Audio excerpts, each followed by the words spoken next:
जगन्नाथपुरी के एक भक्त की कथा है। एक भक्त था, उसके स्वप्न में जगन्नाथ जी आते थे। वो इतना रोता था मंदिर के बाहर खड़े होकर के।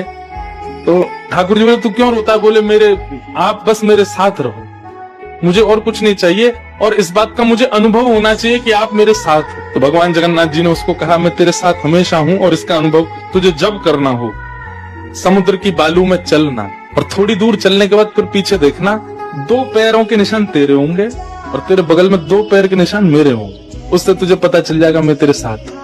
अब तो वो रोज जाता, समुद्र के तट पर चल के देखता, थोड़ी दूर चलता तो 2 पैर के निशान उसके, बगल में छोटे छोटे छोटे चरण भगवान के। इतना प्रसन्न रहता था। लेकिन उसके घर में कोई घटना घटी, माता जी का देहावसान हो गया, बहुत कष्ट में आ गया, इतना पीड़ा में आ गया, रोने लगा, बिलखने लगा अपनी माँ के जाने के भाव से। तुरंत दौड़ करके गया, बोले, मैं मन को शांत करने का एक ही तरीका, पता चले जगन्नाथ जी मेरे साथ। अत्यंत पीड़ा में था। जैसे ही समुद्र के तट पर चल रहा था, रो रहा था बहुत तेज तेज। पीछे मुड़ करके उसने देखा तो 2 ही पैरों के चिन्ह थे। जगन्नाथ मंदिर के बाहर जाकर बोला, मैं समझ गया, मेरी माँ का देहावसान इसलिए हुआ क्योंकि आप मुझे छोड़ के चले गए हो। अब आप मेरे साथ में नहीं हो। आपने कुछ दिन मेरा संग किया, उसके बाद मुझे अकेला छोड़ दिया। नाथ, आप ऐसा कैसे कर सकते? मुझसे क्या अपराध हुआ? रोने लगा, बिलखने लगा। जगन्नाथ जी रात्रि में फिर स्वप्न में आए। क्यों रो रहा था?